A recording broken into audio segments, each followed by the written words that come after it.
Good evening. Ambika Sukla, 2-year code. I'd like to talk about three things today. The first is the extension that is being proposed in Applegarth School.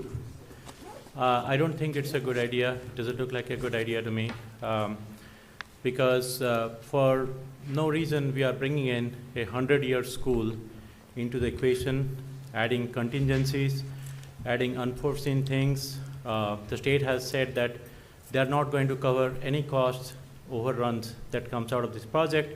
We don't have any idea about what can go wrong when it's such an old school is being renovated. The public has not been made aware of any of this, and I think we just frankly don't know. Even the engineers don't know what can go wrong. So that's number one with Applegarth.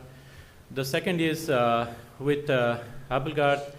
I'm also concerned that the kids, the students and the teachers, they are going to be exposed to construction dust from a school that is known to have asbestos problems, okay? And there is going to be other inconvenience, like they will have to be in some kind of temporary place and while the construction is going on. It's going to be a pain, it's going to be a nightmare for parents, for administration, for teachers and everyone.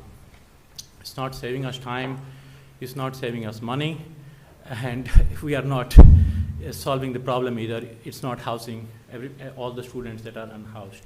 So I'm not sure why we are doing that. I think much better plans were proposed in the past. The second thing I want to bring up is the middle school expansion. Same problem. It's a middle school, 1,200 kids. That's a typical size of a middle school in New Jersey, across the whole country. Typical size of a middle school on an average is that 1,200. If we are going above capacity, if we are reaching 2,000, we are talking about one of the largest schools in the state. We are making it one of the largest schools in the state. If you look at the footprint of the land, if you look at how close it is to Perrineville Road, which is a single lane road, it just doesn't have the framework to kind of support. It doesn't have the infrastructure framework to support that. The students are not going to get additional space in the, there is going to be still, it's going to be cramped in the hallways, and it's going to remain overcrowded. We are not solving this problem there. What we are actually doing in there is, it looks like we are trying to make an elephant, from a dog's skeleton, okay? It's just not going to fit there, okay? And yeah, I mean, we want to be fantasize about fitting it there, let's do it, but it's not the right thing to do. We'll build a very big school, and it's going to remain overcrowded. Yeah, I mean, let's get rid of the libraries, right? That's great for education, okay? And gym, let's do that as well while we are at it. So yeah, I don't think that's a good thing to do. Again, we are not saving money, we are not saving time, okay? And we are not accommodating all the unhoused students. So the third thing I want to say is that the township, we have parents, we are very committed, they want to talk.